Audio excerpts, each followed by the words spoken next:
Hi everyone. सो इस video में एक बहुत ही इंपॉर्टेंट डिस्कशन होने वाला है। एज थॉटवर्क्स के यहाँ पर रैंकिंग्स आ चुके हैं। सो उसके ऊपर आज हम यहाँ पर बात करने वाले हैं और बहुत ज्यादा इंपॉर्टेंट वीडियो रहने वाली है। तो मैं आपको सजेस्ट करूंगा कि आप जरूर इसको लास्ट तक देखें। देखो, थॉटवर्क्स का आप लोगों ने टेस्ट दिया होगा। यहाँ पर अगर आपको देखें तो 3 कोडिंग क्वेश्चंस देखने को मिले थे। अब उन 3 कोडिंग क्वेश्चंस के बेस पे यहाँ पर आप लोगों ने अपना कॉन्टेस्ट दिया। अब उस कॉन्टेस्ट में जो भी आपकी ट्रांसपेरेंसी के साथ रेटिंग आई है, उस रेटिंग में यहाँ पर आपको उस हिसाब से आपको रैंक किया गया है। ठीक है, जितने भी आपने क्वेश्चन सॉल्व किए उस बेसिस पर। बट यहाँ पर एक सबसे इंपॉर्टेंट पार्ट आ रहा है। कई लोग बोल रहे हैं कि हमारी रैंकिंग तो यहाँ पर 50-60 भी थी, तब भी हमें पास दिखा रहा है। कई लोगों की रैंकिंग यहाँ पर 30-40 है, तब भी उनको फेल दिखा रहा है। अब ये प्रॉब्लम कहाँ है? देखो, अगर ऐसा कुछ हो रहा है कि जिनकी रैंक ज्यादा है वो उनको पास किया गया, जिनकी रैंक कम है उनको फेल किया गया, रीजन क्या है? देखो, एक रीजन यहाँ पे पर्टिकुलर ये हो सकता है कि या तो ये आप जो है ये कोड चेक में गए हैं। कोड चेक मतलब क्या होता है? देखो, कोड चेक का मतलब ये होता है कि बेसिकली कॉपी कोड, ठीक है। या फिर दूसरी बात एक और कह सकते हैं कि यहाँ पर थॉटवर्क्स जो कंपनी है ना, हमेशा दो चीजों पे वर्क करती है। आपको पहले ही क्लियर करना चाहता हूं, अगर आपने इसमें कोई भी प्रकार का कोड लिखा हुआ है, आप जिस भी टेस्ट केस पे पास करा रहे हो, जब आप कोड को सबमिट कर दोगे, क्योंकि हो सकता है आपके में कंपाइलर एरर भी आ रहा हो, कंपाइलर से रिलेटेड कुछ इशू आ रहे हो, हमेशा कोड को यहां पर बैकएंड पे चलाया जाता है विद हिडन टेस्ट केसेस। इसका मतलब क्या है? देखो, मैं आपको क्लियरली समझा देता हूं।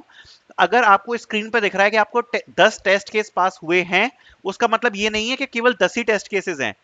आपका स्कोर को एवेल्युएट करने में टाइम लिया जाता है। बैकएंड पे जब आप अपने कोड को सबमिट कर दोगे, सबमिट करने के बाद कुछ हिडन टेस्ट केस भी होते हैं जिसपे आपकी जो टीम होती है वो रन करती है आपके कोड को। क्योंकि ये थॉटवर्क्स हमेशा से करते हुए आई है, ये हमेशा बैकएंड पे कोड को रन करते हैं। उस पे फिर जितने टेस्ट केस पास हुए हैं, उसके बेसिस पे आपकी जो फाइनल रैंकिंग है वो बनती है। ठीक है, नाउ टॉकिंग अबाउट दिस। अब जो भी आपकी कॉन्टेस्ट की रेटिंग आई है, देखो आपको रेटिंग अपनी पता चली गई होगी लीडर बोर्ड में। बात करते हैं कि इसका एक्सपेक्टेड कट ऑफ और नेक्स्ट डेट आपकी क्या हो सकती है। तो देखो, यहां पर आपको एक चीज क्लियर करना चाहता हूं। जब कल की वीडियो में बोला था मैंने 500 रैंकिंग, 500 रैंकिंग का मतलब क्या था? कि आप टॉप 500 में हो। रैंकिंग से मतलब नहीं है, टॉप 500 में आप हो। देखो, थॉटवर्क्स का जो लीडर बोर्ड आया है वो ऐसे आया है। सपोज एक रैंक है, फर्स्ट रैंक। अब इस फर्स्ट रैंक पे यहाँ पे 20 से 30 कैंडिडेट्स हैं, ठीक है। सेकंड रैंक पे फिर से यहाँ पर 30 से 40 कैंडिडेट्स हैं। सो हर रैंक पे मैनी कैंडिडेट्स हैं, आप ये मान के चलो। तो जो इसका एक्सपेक्टेड कट ऑफ होगा वो ये मान के चलो कि आराम से जिन लोगों ने 2.5 प्लस सॉल्व किया है, या फिर रैंकिंग के हिसाब से अगर हम बात करें, तो एक काफी ज्यादा सिक्योर स्पॉट होगा। अगर आपने अंडर 15 अगर आपने अगर आपकी रैंकिंग आई है, अंडर 15 रैंक अगर आपकी आई है, तो एक सिक्योर स्पॉट यहां पर हो सकता है। बिकॉज थॉटवर्क्स इस प्रकार की कंपनी है जो ज्यादा बच्चों को आगे के राउंड के लिए प्रोसीड करती ही नहीं है। काफी बच्चे यहां पर बाहर होते हैं पहले ही राउंड में, ठीक है।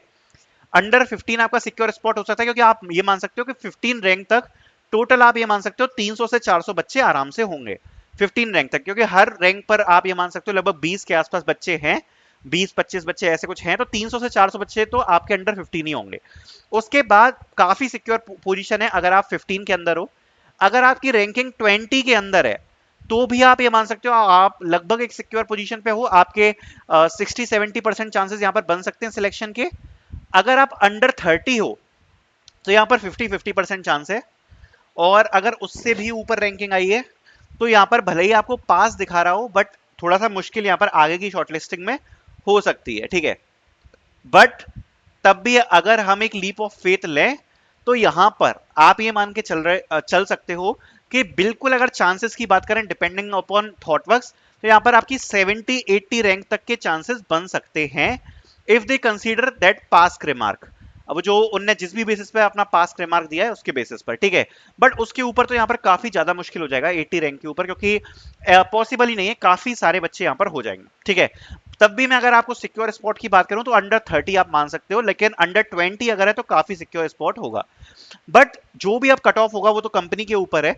बट यहां पर हम बात कर लेते हैं नेक्स्ट राउंड की, जो बहुत ही इंपॉर्टेंट होने वाला है कि नेक्स्ट अपडेट क्या होगा, ठीक है। सो देखो, जो ऑनलाइन असेसमेंट होता है वो डिपेंड करता है जो भी प्लेटफॉर्म उसे कंडक्ट करा रहा है, ठीक है। सपोज जैसे कोई हायरिंग चैलेंज हुआ तो वो हैकर अर्थ ने कंडक्ट करा दिया, किसी को किसी ने कंडक्ट करा दिया, ये वाला आपका नौकरी कैंपस पे हुआ था, है ना। अब यहां पर मैं आपको एक चीज बताना चाहता हूं। अब जो आपको नेक्स्ट राउंड रिसीव होने वाला है वो डायरेक्टली आपको थॉटवर्क्स से रिसीव होने वाले हैं। नौकरी का काम यहाँ पर खत्म हो गया। अब जो आगे आपको राउंड रिसीव होंगे डायरेक्टली थॉटवर्क्स से रिसीव होंगे। देखो अभी थॉटवर्क्स की यहाँ पर एक ऑन कैंपस प्रोसेस भी चल रही है, पेड कोर्सेज के साथ भी यहाँ पर प्रोसेस चल रही है। अब थॉटवर्क्स उसमें क्या कर रही है, सबसे पहले आपका एक टेस्ट ले रही है और टेस्ट लेने के बाद यहाँ पर कोड पेयरिंग का राउंड कंडक्ट करा रही है, कोड पेयरिंग। और यही एक्सपेक्टेड है ऑफ कैंपस में भी कि यहाँ पर आपको कोड पेयरिंग राउंड देखने को मिलेगा नेक्स्ट। अब ये कोड पेयरिंग राउंड होता क्या है, देखो कोड पेयरिंग राउंड में क्या होगा कि यहाँ पर आपको एक प्रॉब्लम स्टेटमेंट दी होती है, ठीक है। अब उस प्रॉब्लम स्टेटमेंट में आपको जो प्रॉब्लम दी जाएगी वो एक जेनरिक प्रॉब्लम होती है, जैसे कोडिंग से आपको सॉल्व करना होता है। मतलब डेटा स्ट्रक्चर्स एंड एल्गोरिथम्स जैसा कुछ नहीं होगा उसमें, आपको सब कुछ बता दिया जाएगा कि आपको क्या क्या डेवलप करना है। बट उसमें आपको होता क्या है, ऑब्जेक्ट ओरिएंटेड प्रोग्रामिंग के आपको उसमें कॉन्सेप्ट्स यूज करके एक कंपोनेंट को डिजाइन करना पड़ेगा। अब ये आप सोच रहे होंगे ये तो काफी नया सा लग रहा है, बट अगर आपको ऑब्जेक्ट ओरिएंटेड प्रोग्रामिंग आती है तो आपके लिए बिल्कुल भी डिफिकल्ट नहीं होने वाला है, बस थोड़ी बहुत एक्स्ट्रा चीजें आपको पढ़नी पड़ेंगी। सबसे पहले यहाँ पर रिक्वायरमेंट्स समझी जाती है कि रिक्वायरमेंट्स क्या है क्वेश्चन की। उसके बाद यहाँ पर क्वेश्चनिंग की जाती है विद द इंटरव्यूअर कि अगर आपको कोई रिक्वायरमेंट क्लियर करनी है। क्वेश्चनिंग करने के बाद आप अपना सॉल्यूशन करना चालू करते हो।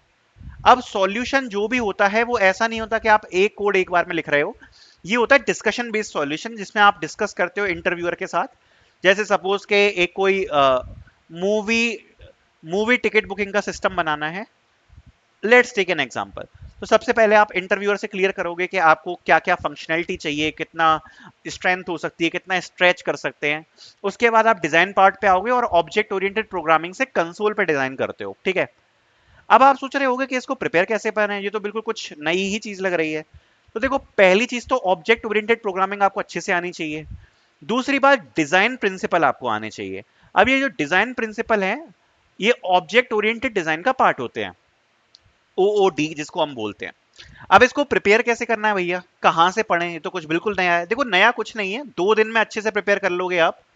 प्रिपरेशन करने के लिए आपको एक वीडियो डाल रहा हूं, मैंने ही वीडियो बनाई थी आज से 2 साल पहले, जब लोग जानते भी नहीं थे कि ऑब्जेक्ट ओरिएंटेड डिजाइन होता क्या है। तब मैंने डाली थी वो वाली वीडियो, आज से 2-3 साल हो चुके हैं। वो वाली वीडियो को जाके आप चेक कर सकते हो, ठीक है। और उसमें सब कुछ बताया हुआ है कि कैसे आप प्रिपेयर कर सकते हो, तो वो वाली वीडियो आपको फॉलो करनी है।